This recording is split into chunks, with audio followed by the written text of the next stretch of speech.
Eu vou continuar com alguns dos segredos das orações atendidas. Na verdade, eu vou tratar de uma chave específica que é essencial para a oração efetiva.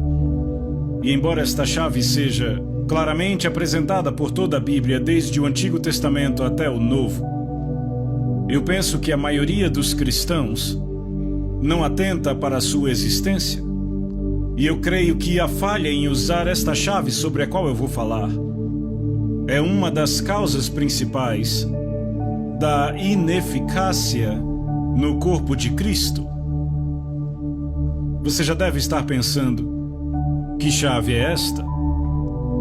E eu posso dizer que quando você ouvi-la, provavelmente você não dirá glória a Deus. Eu quero voltar mais uma vez ao Sermão da Montanha, onde Jesus está dando instruções sobre como orar. E eu quero pegar duas passagens paralelas. A primeira está em Mateus capítulo 6, versos 5 e 6, onde Jesus diz: "E quando orarem, não sejam como os hipócritas", e aí ele descreve como os hipócritas agem. E aí ele diz no versículo 6, "Mas, quando orarem", e aí ele diz o que fazer.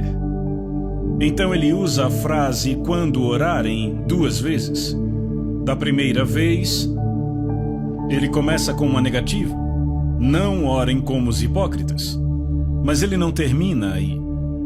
Ele conclui com uma positiva: "É assim que vocês devem orar", e na verdade nós dedicamos a nossa última sessão a analisar o padrão que ele nos deu. Mas agora eu quero avançar no mesmo capítulo 6, para os versículos 16 e 17. E aqui ele apresenta uma outra dimensão da oração. E ele diz: "Quando vocês jejuarem, não sejam como os hipócritas". Mas ele não para com a negativa. Muita gente acha que ele termina aí. Mas ele continua no versículo seguinte: "Mas quando vocês jejuarem", e aí ele nos diz como fazer isso de uma forma aceitável a Deus. Agora eu acho que vocês percebem que há um paralelo bem próximo entre o que Jesus diz sobre orar e o que ele diz sobre jejum. Primeiro ele diz: "Quando vocês jejuarem", e aí ele diz: "Não façam desta forma, façam daquela". Agora, na minha opinião, a frase "quando vocês orarem" indica que Jesus espera que os discípulos dele atentem bem a isso. Quando vocês orarem, Jesus espera que os seus discípulos orem. Quantos aqui concordariam que essas palavras indicam que Jesus estava considerando que nós, os seus discípulos, oraríamos? Ele não diz "se vocês orarem", ele diz "quando vocês orarem". E eu imagino que a maioria de nós aqui concorda que o Senhor espera que nós, como cristãos, oremos regularmente. Não está certo? Ok, agora nós passamos para o próximo estágio e ele não diz "se vocês jejuarem", ele diz "quando vocês jejuarem". O que é que isso indica? Isto indica que ele espera que jejuemos da mesma maneira que ele espera que oremos. Não parece lógico?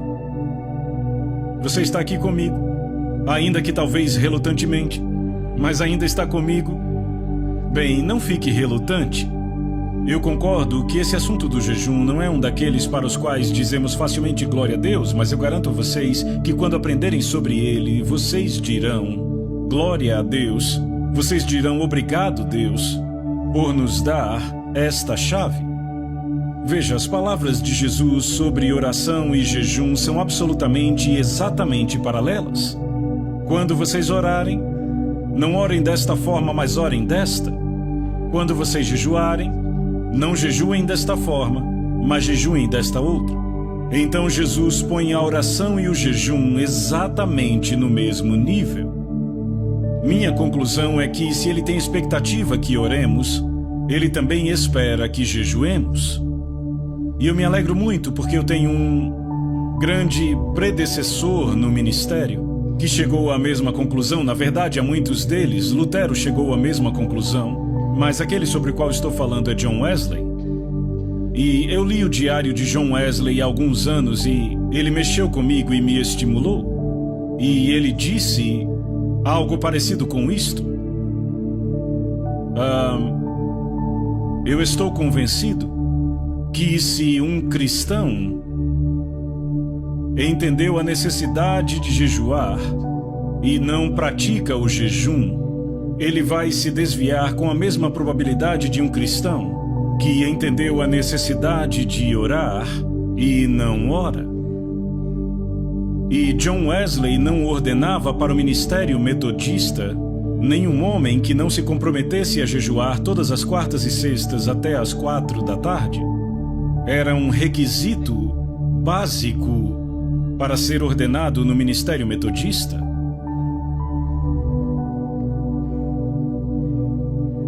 Você pode dizer, bem, qual é o propósito de jejuar? É só para tornar a vida mais difícil para mim? Para me negar o prazer? Minha resposta seria não. Sem dúvida há inúmeros propósitos, mas eu vou tratar apenas de um. Qual seja, é uma forma apontada por Deus para nos humilharmos.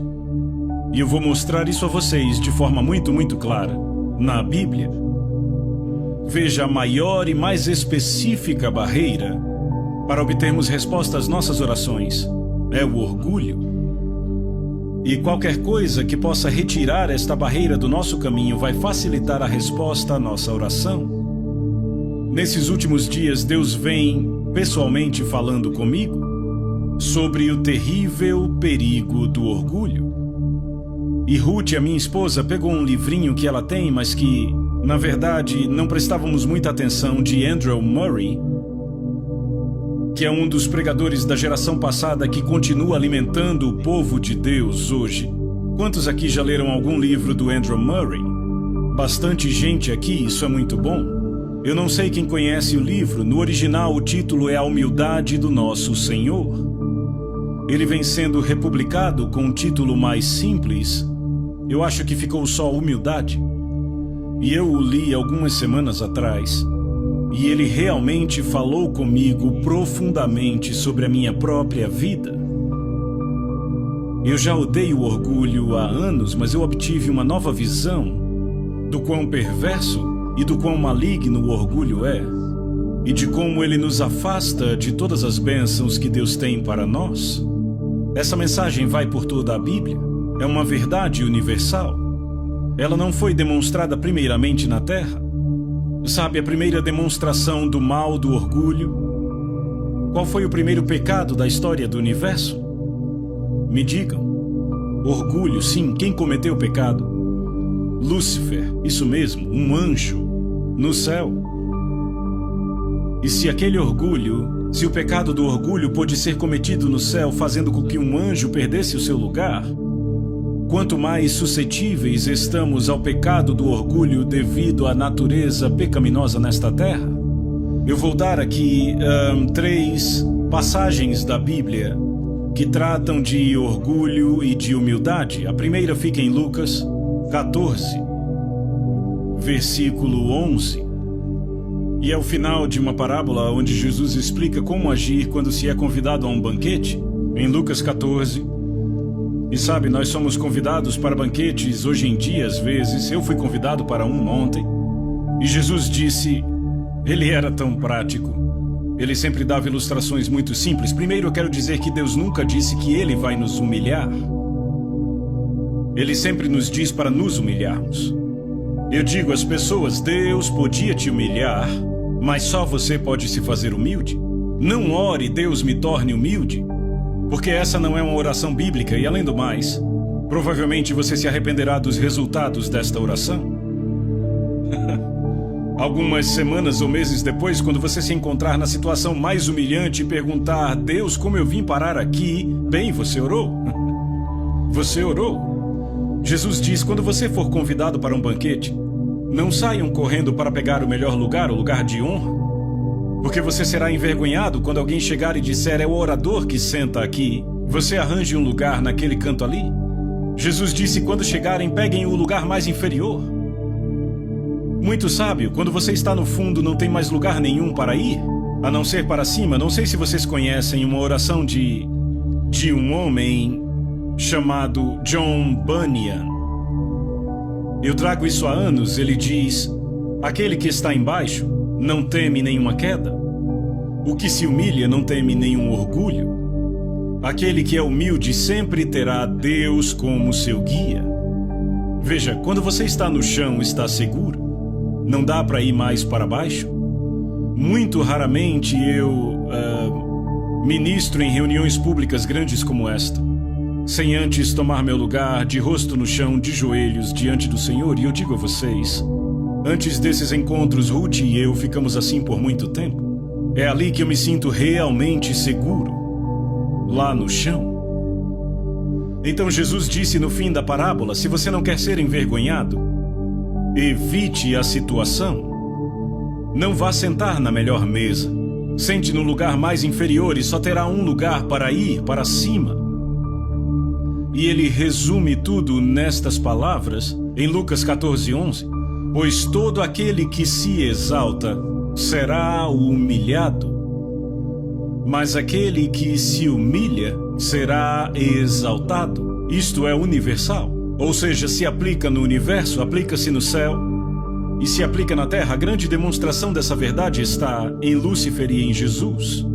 Lúcifer foi um ser criado por Deus, mas ele buscou a igualdade com Deus, escorregou e caiu. Jesus tinha igualdade com Deus, ele se humilhou até mesmo a morte de cruz. E a Bíblia diz que Deus o exaltou grandemente. Diz em Filipenses 2:9, desta forma, Deus o exaltou sobremaneira. Por que Deus o exaltou? Porque ele se humilhou, e todo aquele que se humilhar será exaltado. Eu posso prometer a vocês exaltação se vocês se humilharem. Não há nenhuma exceção. Eu tenho uma série de mensagens com este título: O caminho para cima fica embaixo. Quanto mais para baixo você vai, mais você acaba em cima. Não há nenhuma exceção para isto. Mas eu quero falar sobre a humildade como uma condição essencial para uma oração eficaz. E eu quero pegar algumas declarações para provar isto. Vamos começar em Tiago capítulo 4, versículo 10 e mais duas passagens que leremos. Tiago 4:10. Humilhem-se diante do Senhor e Ele os exaltará. Notem que ele diz humilhem-se, não diz ao Senhor para fazê-lo. É você que faz. Deus é que exalta se você se humilha. E uma passagem muito semelhante em 1 Pedro capítulo 5, eu e Ruth proclamamos esta antes da mensagem passada. Verso 6, portanto, humilhem-se debaixo da poderosa mão de Deus para que Ele em tempo oportuno os exalte. O verso anterior diz: Deus resiste aos soberbos, mas dá graça aos humildes. Então, se você vai até Deus em oração com o seu orgulho, Deus estará te resistindo. E adivinha quem empurra com mais força? Você não pode se aproximar de Deus em orgulho. Lá em Salmos diz que o Senhor conhece os orgulhosos de longe, e Ele os mantém longe. Não há acesso a Deus com orgulho. Então, qualquer coisa que nos permite nos humilharmos é uma bênção que não tem preço, mesmo que não seja muito agradável na hora. E uma das formas bíblicas apontadas para nos humilharmos é jejuando. E eu vou mostrar isso direto da Bíblia. Eu quero começar com uma declaração de Davi. Uma declaração muito simples. Em Salmo 35, versículo 13, onde ele diz: eu humilhava a minha alma com o jejum. Algumas traduções dizem eu afligia a minha alma, mas no original em hebraico é eu humilhava a minha alma. Por que você precisa humilhar a sua alma? Bem, a sua alma é a parte arrogante em você. É a parte autocentrada, é a parte egoísta. Sua alma tem 3 funções principais: a vontade, o intelecto e as emoções. E ela expressa isso nas seguintes frases: eu quero, eu acho, eu sinto. E Deus diz que o que você quer não é importante, o que você pensa não é importante, o que você sente não é importante. O que é importante é a minha vontade. E se você quer se alinhar à minha vontade, você tem que tratar a sua alma. E uma forma de tratar a sua alma é humilhar a sua alma com o jejum. Eu lembro que há alguns anos eu preguei uma mensagem assim, em Washington, D.C., e lá havia um advogado cristão. Ele entendeu a mensagem e disse: amanhã eu vou fazer isto. Então amanhã vou jejuar. E ele fez, e ele teve um dia miserável. Toda vez que ele passava por um restaurante, sentia o cheiro da comida. Quando passava por uma confeitaria, ele parava, olhava para a vitrine. Foi um dia miserável. Então, ao final do dia, ele deu uma lição ao seu estômago. Ele disse: ei, estômago, você me causou muitos problemas hoje. Você me trouxe vários desconfortos desnecessários. Então, por isso, eu vou te punir. Eu vou jejuar amanhã também.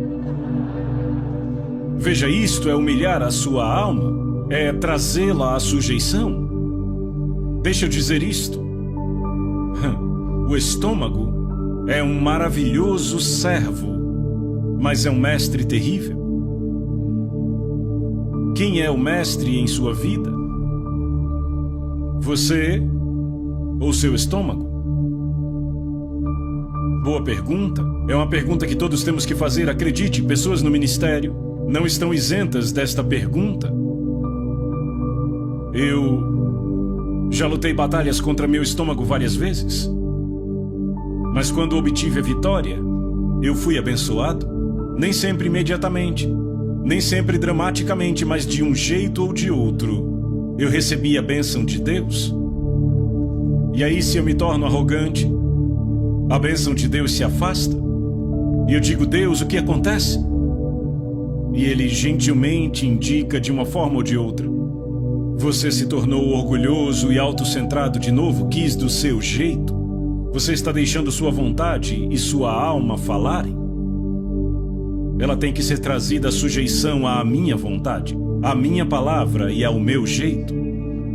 Então vamos ver alguns exemplos, na verdade apenas 2. Vamos ver o dia da expiação. Em Levítico capítulo 16, versos de 29 a 31. Levítico capítulo 16,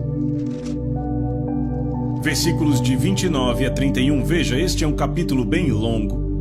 E são as ordenanças para o dia da expiação, que o povo judeu chama de Yom Kippur. E este é o dia mais sagrado do calendário judaico até hoje. E ele descreve a maneira como Deus ordena o sacrifício pelo perdão dos pecados de Israel. E tudo dependia daquele sacrifício, todo o futuro e destino daquela nação dependia do sacrifício. Mas no meio da descrição do sacrifício, Deus também requer uma resposta do seu povo. E a resposta que ele requer é que eles afligiriam suas almas. Esta é a tradução comum. Mas a palavra traduzida como afligir é mais frequentemente encontrada como humilhar. Então Deus requer que o seu povo humilhe suas almas. E esta é uma verdade muito significante. O sacrifício era algo que eles não conseguiam organizar. Estava fora da capacidade deles de prover, vinha inteiramente da graça de Deus, mas eles não podiam se beneficiar do sacrifício, a não ser que atendessem às condições de Deus e humilhassem suas almas. E também serve para nós cristãos. O sacrifício de Jesus na cruz é completo, perfeito, não podemos adicionar nada a ele. Não podemos tirar nada dele, mas se queremos nos beneficiarmos dele, temos que atender às condições de Deus, assim como foi com Israel. E esta foi a condição que Deus determinou. Versos 29 em diante de Levítico 16. Isso vos será por estatuto perpétuo. No 7º mês, aos 10 dias do mês, afligireis a vossa alma.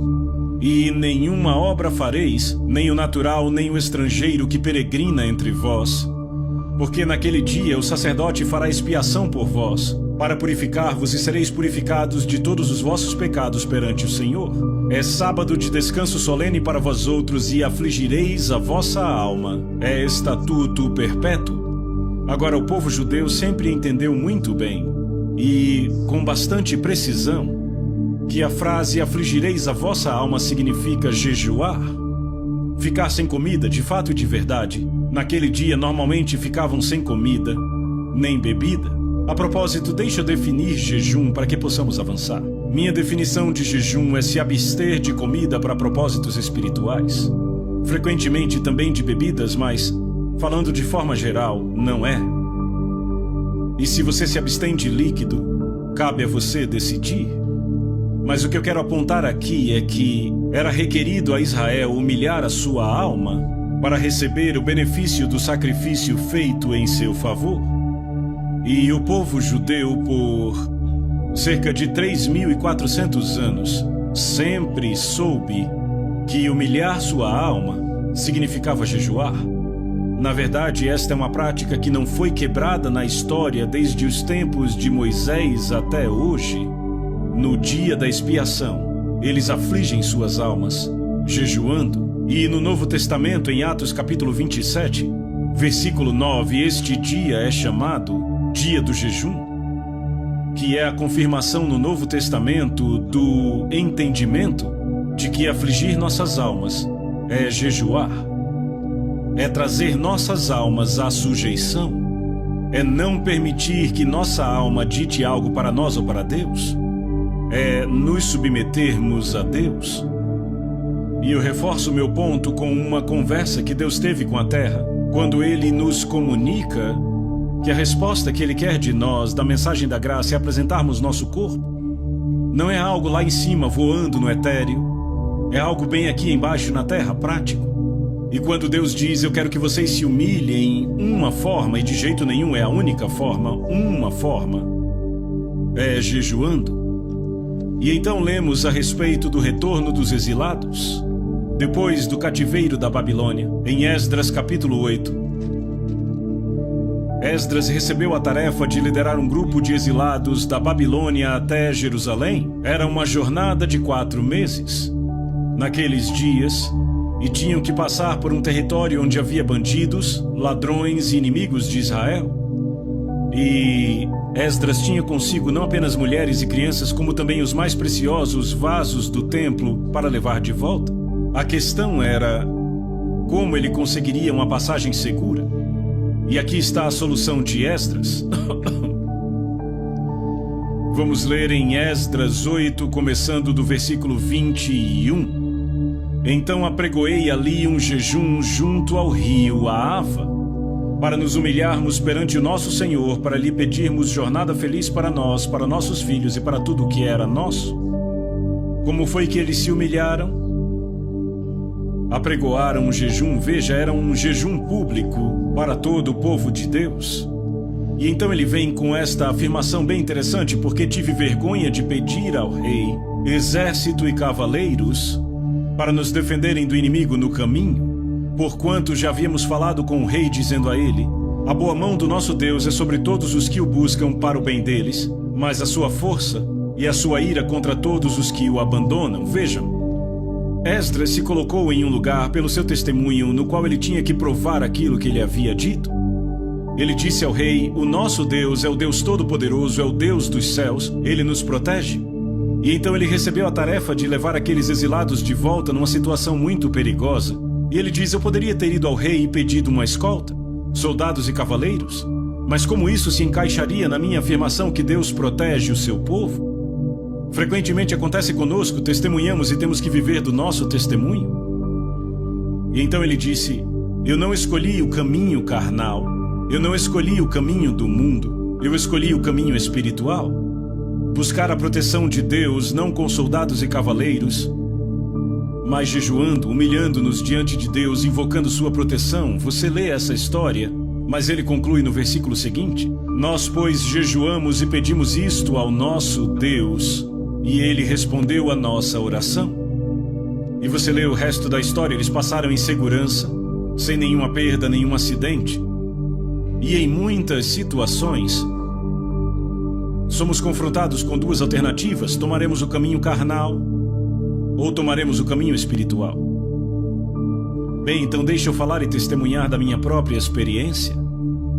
Por haver me tornado pai adotivo de uma grande família numa situação muito difícil e termos que nos mudar de país para país, de lugar para lugar, eu posso dizer que a minha primeira esposa, Lídia, e eu seguimos o exemplo de Esdras. Quando tínhamos uma jornada para fazer, jejuávamos e orávamos. E graças a Deus, a nossa família sobreviveu intacta. Em meio a circunstâncias terrivelmente perigosas, em meio à guerra, à fome, sobrevivemos. Eu posso testemunhar: o caminho de Deus funciona. Ele é prático, não é algo teórico. Certo, então vamos considerar um pouco pessoas debaixo do julgamento de Deus. Se o julgamento de Deus viesse a ser proclamado sobre a nação da Nova Zelândia e quiséssemos avisar, e isso pode acontecer facilmente, eu não acredito que está longe, o que poderíamos fazer? Poderíamos jejuar, nos humilharmos diante de Deus. Sabe, houve um rei terrivelmente mau em Israel, chamado Acabe. Eu não sei se você lembra da história de Acabe, mas ele casou com Jezabel e ele levou Israel à idolatria e a todo tipo de maldade. E em 1 Reis, capítulo 21, Elias teve um confronto com Acabe. E ele pronunciou o juízo de Deus sobre ele. Vejamos aqui, Deus disse a ele, verso 21, farei a tua casa como a casa de Jeroboão, filho de Nebate, e como a casa de Baasa, filho de Aías. Todo homem e toda mulher da sua família será destruído. Esse foi o juízo de Deus. E então ele continua dizendo, no verso 25, ninguém houve, pois, como Acabe, que se vendeu para fazer o que era mal perante o Senhor, porque Jezabel, a sua esposa, o instigava. Então ele foi o rei mais perverso, e Deus anunciou o juízo sobre ele através do profeta Elias. Mas Acabe temeu ao Senhor. Verso 27, tendo Acabe ouvido estas palavras, rasgou as suas vestes, cobriu de pano de saco o seu corpo e jejuou, dormia em panos de saco e andava cabisbaixo. E veio a palavra do Senhor a Elias, dizendo, não viste que Acabe se humilha perante mim? Portanto, visto que se humilha perante mim, não trarei este mal nos seus dias, mas nos dias do seu filho trarei. Então temos aqui este homem apontado como o rei mais perverso em Israel até aquela época. O juízo de Deus foi pronunciado contra ele e sua família. Mas quando ele se humilhou com o jejum, Deus disse, não trarei o juízo nos seus dias. Ora, se o jejum pôde fazer isto com Acabe, o que poderá fazer a mim e a você como filhos de Deus? Você vê o potencial. E então, na história de Jonas, na sua mensagem para Nínive, vemos como ele entrou na cidade, uma cidade muito perversa, violenta e má, e ele proclamou que em 40 dias a cidade seria destruída. Aquela era uma mensagem de Deus. Como foi que os habitantes de Nínive responderam? Jonatas 3:6. Chegou esta notícia ao rei de Nínive. Ele levantou-se do seu trono, tirou de si as vestes reais, cobriu-se de pano de saco e assentou-se sobre a cinza. E ele fez toda a cidade jejuar. Até mesmo os animais jejuaram. E ele diz no verso 10, viu Deus o que fizeram, como se converteram do seu mau caminho. E Deus mudou de ideia quanto ao mal que tinha dito que lhes faria, e não o fez. Uma cidade gentia, conhecida por sua maldade, ouviu a mensagem de um profeta uma vez, arrependeu-se e jejuou e lamentou, e Deus poupou a cidade inteira. E Nínive foi poupada do juízo por 100 anos desde aquele tempo. Então, se o jejum trouxe isto a Nínive, o que poderia fazer por nossa nação? O que poderia fazer quando o povo de Deus se humilha? clamando por ele. E então, para evitar o desastre, se lermos o livro de Esther, veremos como um homem chamado Amã conseguiu elaborar o seu plano. Era um complô na qual toda a nação dos judeus no território do reino da Pérsia seria destruída. E eu presumo que cada judeu na terra naquela época estava naquele reino porque era constituído de 127 províncias e se estendia da Índia até a Etiópia. E o decreto saiu, mas havia no Palácio Real uma judia cuja nacionalidade não era conhecida, Esther. E o seu primo Mordecai mandou uma mensagem para ela e disse: não pense que você escapará diferentemente de cada judeu neste palácio, porque quem sabe você não está aí para um tempo como este. E Esther lançou um desafio.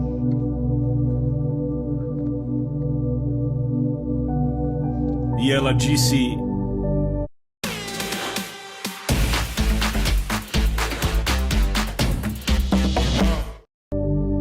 vai e reúna todos os judeus que estiverem em Suzã, e jejuem por mim. Não comam nem bebam nada por 3 dias durante dia e noite. Eu e as minhas servas também jejuaremos.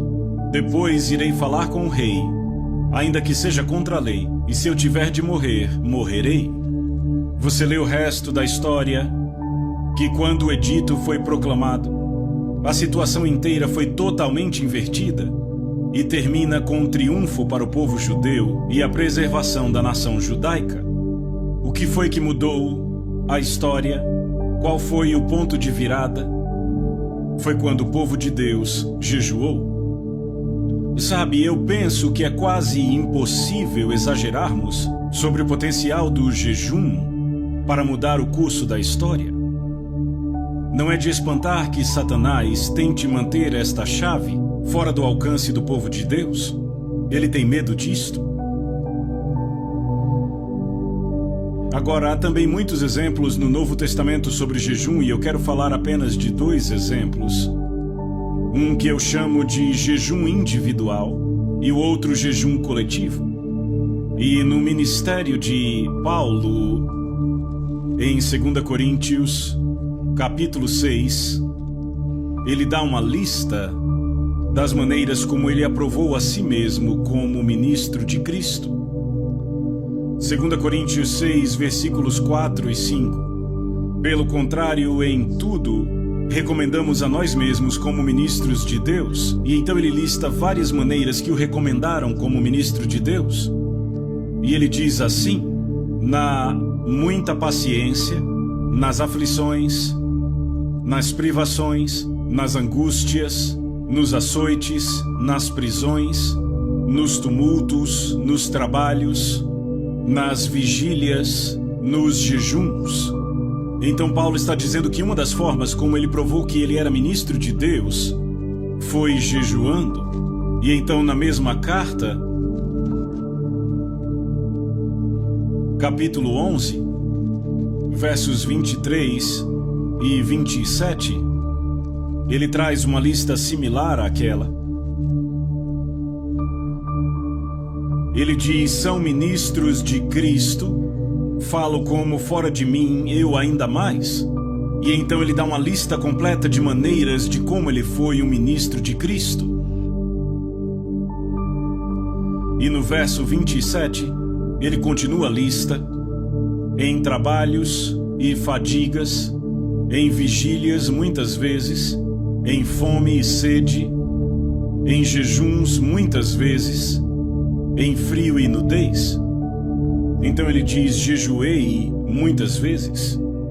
E note que na fala dele, fome e sede são uma coisa e jejum é outra. Fome e sede é quando você não come porque não tem o que comer ou beber. Jejum é quando você pode comer, mas você nega. Esta foi uma das formas como Paulo provou a si mesmo como sendo ministro de Cristo. E eu acredito que os ministros de Cristo deviam provar a si mesmos desta forma hoje. Eu falei sobre minha própria experiência, mas só mencionei isto. Afinal, não há vantagem nenhuma em pregar sobre isto se você não pratica. Quando eu fui salvo, eu já tinha sido um cristão no nome, mas eu desisti do cristianismo, dei as costas para a igreja. Eu estava procurando por respostas para os meus problemas em outros lugares. Mas quando eu fui salvo e batizado no Espírito Santo, eu nem sequer entendi o que me aconteceu. Eu tive que ler o Novo Testamento para entender o que tinha acontecido comigo. Mas uma coisa, eu acho que no intervalo de um mês, que ficou muito clara para mim, foi que Deus me disse que eu deveria jejuar toda quarta. Eu não havia lido o Diário de Wesley naquela época. Ninguém pregou um sermão para mim, eu não sabia nem onde encontrar sobre jejum na Bíblia. Mas eu simplesmente tinha essa convicção por dentro de que eu deveria jejuar toda quarta. E pelos 4, 5 anos seguintes, até o fim da Segunda Guerra Mundial, toda quarta-feira, eu jejuei. Eu estava no deserto, num caminhão com 10 outros soldados, e fomos jogados ali. Sabe quando você está num deserto e existe uma sombra, você tem que ficar ali, quer você queira ou não? E eu fiquei com aqueles soldados. Sabe, nós estávamos no Egito e os muçulmanos tinham um mês que chamavam de Ramadã, você conhece? Quando eles não comem, pelo menos não comem de manhã, eles comem bastante à noite. Eles compensam à noite o que eles não comem de dia. Os outros soldados diziam que era minha quarta Ramadã, porque não dá para jejuar em segredo quando se está vivendo com as pessoas ao redor o tempo todo, você nunca se livra delas. E eu digo que eu nunca teria feito o progresso que eu fiz se Deus não tivesse me mostrado esta chave. Houve um tempo no Quênia onde realizei um trabalho educacional que eu dizia que eu estava muito ocupado para jejuar. Tinha muita coisa para fazer. Então por algumas semanas eu não jejuei e o resultado foi desastroso. E daí eu decidi que eu nunca poderia estar ocupado demais para jejuar. Eu estou falando de algo que eu experimentei, vocês entendem? Eu creio apaixonadamente no que eu estou falando. Vamos falar de jejum coletivo no Novo Testamento? Apenas 2 exemplos no livro de Atos. Atos, capítulo 13. Um dos momentos mais significantes na história do livro de Atos. As pessoas chamam isso de o princípio do programa missionário. Na verdade, a palavra missionário não vem do Novo Testamento. A palavra do Novo Testamento é apostólico. E este foi o primeiro envio de apóstolos registrado no livro de Atos. E aconteceu na cidade de Antioquia.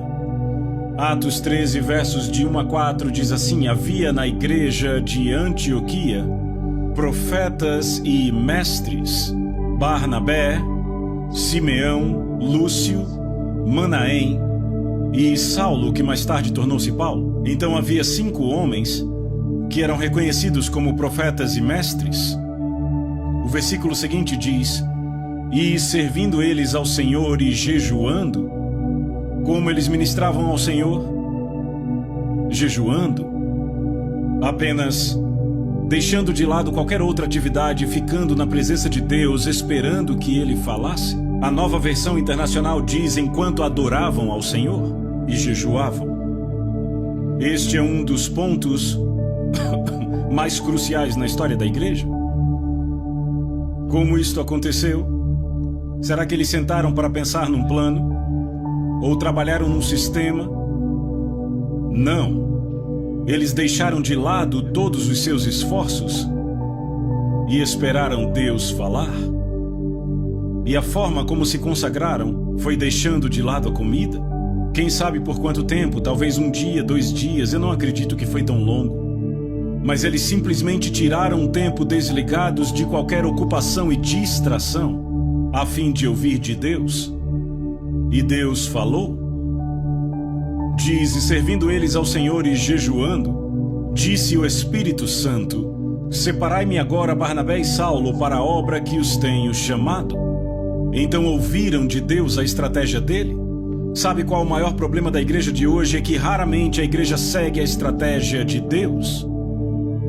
Raramente. Temos nossos próprios planos, nossos programas, nossos sistemas, e a maioria deles não foi Deus quem iniciou. E Deus só se compromete a concluir aquilo que ele iniciou. Paulo diz em Filipenses 1:6: estou plenamente certo de que aquele que começou a boa obra em vós há de completá-la. Jesus diz: eu sou o Alfa e o Ômega, o princípio e o fim. O que ele começa, ele vai concluir. Mas o que ele não começa não tem compromisso de concluir. O que é importante é descobrir o que Deus está começando.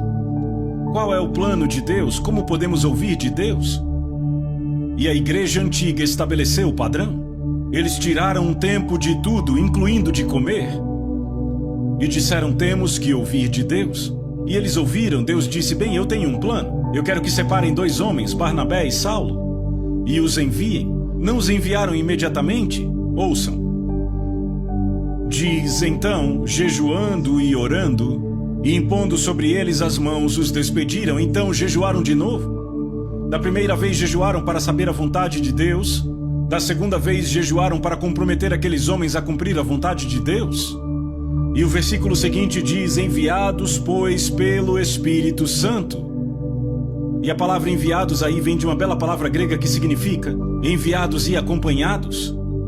O Espírito Santo não disse apenas vão, disse vão e eu vou com vocês. E este foi o princípio do ministério apostólico. Naquela época foram chamados de profetas e mestres. Mas no capítulo seguinte de Atos, capítulo 14, verso 14, diz: quando os apóstolos, Barnabé e Paulo, quando eles se tornaram apóstolos? Quando foram enviados pela igreja. Veja, o apóstolo é aquele enviado. Isso é tremendamente importante porque isto indica uma forma bíblica de como podemos instituir o ministério apostólico. Quantos de nós acreditam em profetas e mestres? Você acredita que há profetas e mestres na igreja hoje? Eu certamente acredito que existem.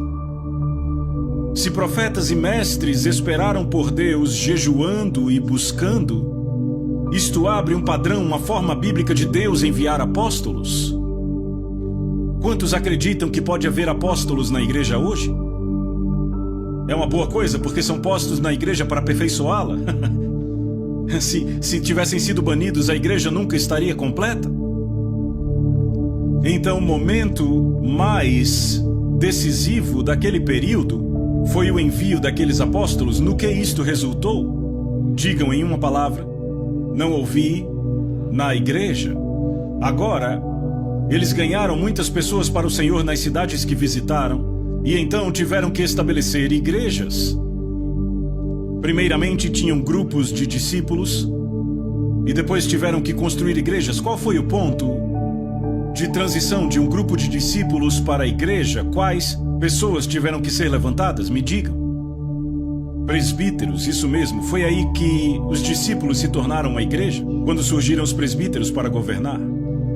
Então fizeram isso. Lemos em Atos 14, verso 21. E tendo anunciado o evangelho naquela cidade e feito muitos discípulos, voltaram para Listra, Icônio e Antioquia, cidades onde já haviam pregado, fortalecendo a alma dos discípulos, exortando-os a permanecer firmes na fé e mostrando que através de muitas tribulações nos importa entrar no reino de Deus.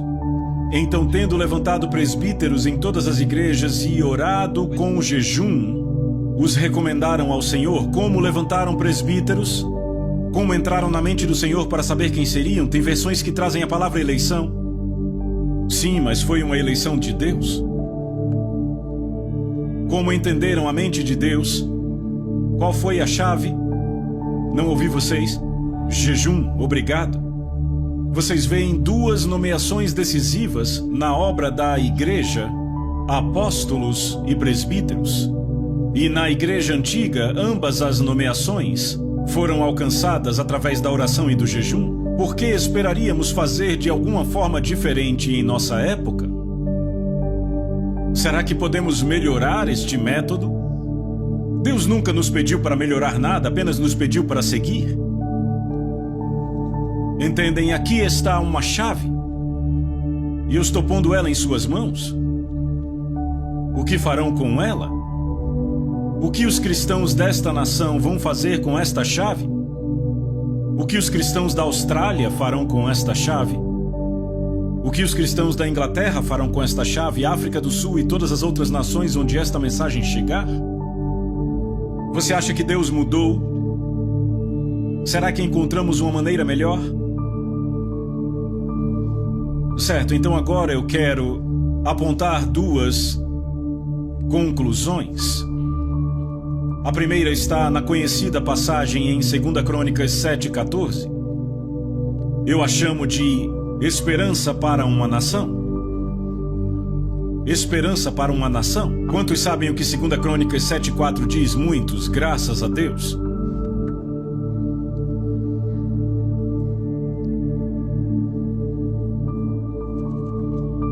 Eu poderia citar de cor, mas não irei.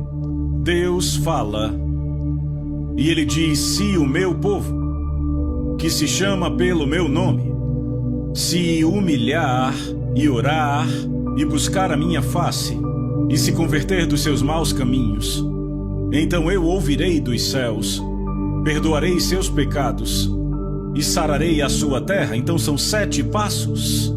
4 passos que o povo de Deus tem que dar, 3 passos que Deus dará quando nós dermos os nossos 4. Quais são os 4 passos que temos que dar? Qual é o primeiro? Eu não ouvi vocês? Nos humilharmos. Por quê? Porque o orgulho é uma barreira para a resposta às nossas orações.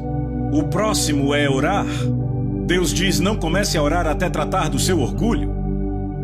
E então ele diz: buscar a minha face. Não significa uma reunião de oração de 8 às 9:30. Isso é orar até experimentar a presença de Deus. E então ele diz: se converter dos seus maus caminhos. E você diz: Deus, mas eu não tenho maus caminhos. E Deus diz: espere até estar em minha presença e você descobrirá. Experimentamos isso em nossa igreja em Fort Lauderdale cerca de 5 anos atrás. A esposa de um dos presbíteros recebeu uma palavra do Senhor para proclamar um jejum. Eu já vou falar sobre isso, um jejum coletivo. E aquilo não foi recebido com muito entusiasmo. O fato foi que os presbíteros, e eu era um deles, ficaram tão envergonhados que tivemos que fazer algo a respeito daquilo. E então dissemos que íamos tirar um certo período para jejuar e orar, e nos encontrávamos toda manhã. Eu acho que era o que? 5 da manhã.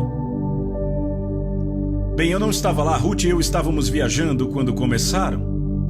E se não me engano, na primeira manhã havia 13 pessoas. A igreja tinha mais de 500 pessoas na época. Na manhã seguinte, eu acho que vieram 7. E aí começou a ficar, como é típico nas reuniões de oração, na manhã seguinte havia 4. Mas então, um irmão que não era um presbítero recebeu um fardo do Senhor. E ele passou 24 horas chorando. E as coisas mudaram. E quando Ruth e eu voltamos, eu disse: gostemos ou não, isso vem de Deus, é melhor a gente se envolver se não quisermos nos perder dele. E eu não posso entrar nos detalhes, mas pelas próximas, eu acho que 6 semanas, nos encontrávamos toda manhã às 5 da manhã e passávamos a maior parte do tempo com o rosto ao chão. E os pecados que foram confessados foram espantosos. Era uma igreja ótima e respeitável, mas havia adultério, fornicação, havia alcoolismo, e não veio à tona até estarmos na presença de Deus. Não diga a Deus: eu não tenho maus caminhos para me arrepender. Provavelmente isso só vai dizer o quão distante você está da face dele. À luz do semblante dele, as coisas ficam diferentes. O que Deus pede de nós? 4 coisas: nos humilharmos, orar, buscar sua face, se converter dos maus caminhos. Como é que nos humilhamos? Fazendo o quê?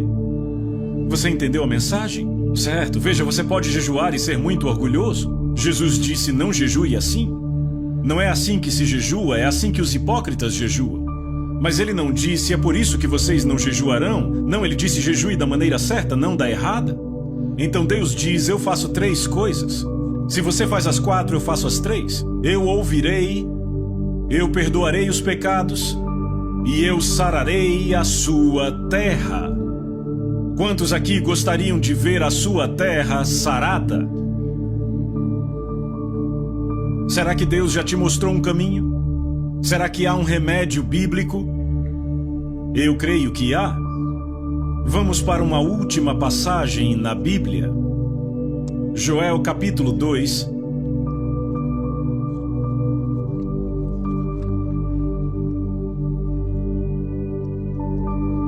Esta é a passagem de onde as pessoas tiraram a expressão o jejum de Joel.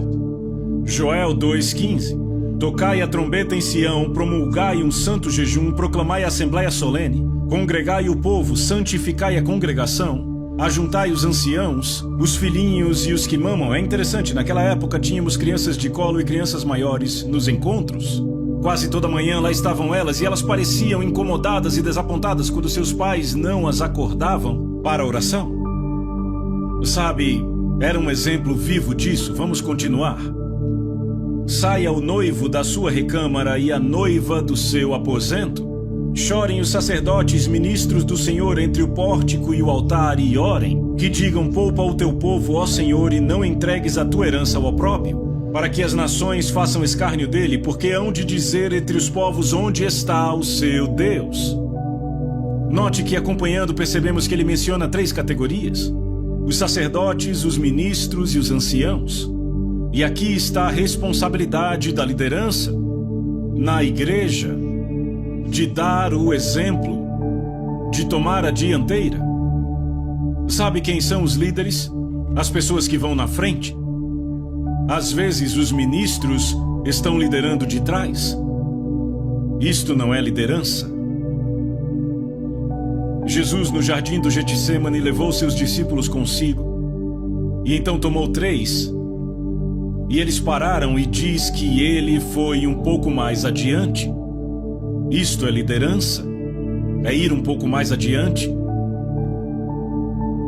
Uma vez ouvi um pastor dizer, eu tenho que correr para alcançar o meu povo. Isso não é liderança.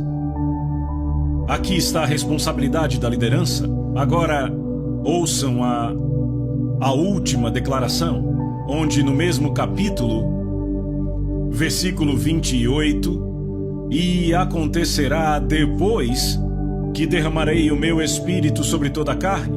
Vossos filhos e vossas filhas profetizarão, vossos velhos sonharão e vossos jovens terão visões. Ele diz depois do quê? Depois do quê? Depois que o povo de Deus atendeu às condições dele. Agora eu sei que Pedro, citando isso no dia de Pentecostes, disse, acontecerá aqui nos últimos dias.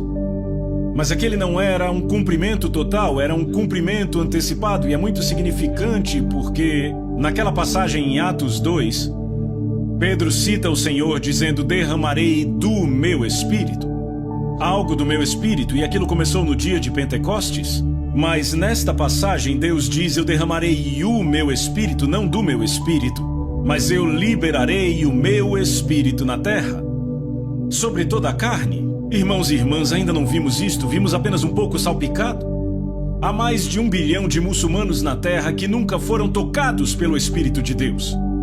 Como os alcançaremos? O que libertará o Espírito de Deus? Eu digo a vocês, se vocês já lidaram com o Islã, é uma fortaleza impenetrável para uma aproximação natural. Você tem que ir pelos meios espirituais. Qual é o programa de Deus? Convoquem um jejum, santifiquem a assembleia. Que os anciãos, os sacerdotes e os ministros mostrem o exemplo. E Deus diz, no meu tempo, quando atenderem minhas condições, eu vou derramar o meu espírito sobre toda a carne. Eu creio que esta é a solução, e eu não acredito que haja outra. E eu creio que Deus nos mostrou na Bíblia o caminho. Vamos curvar as nossas cabeças diante do Senhor. Peça a Deus. Eu quero que você pergunte a Deus. Eu quero que você pergunte a Deus se tudo isso que foi dito vem da parte dele. Ruth e eu estivemos recentemente com Dave e Del Garrett no Havaí, são amigos próximos nossos. E Dave graciosamente orou por estes encontros que estamos tendo aqui. E eles disseram que perceberam que Deus estava para falar alto na Nova Zelândia. Eu creio que esta é a mensagem de Deus para a Nova Zelândia e para o mundo. Vamos derramar os nossos corações por um momento diante do Senhor.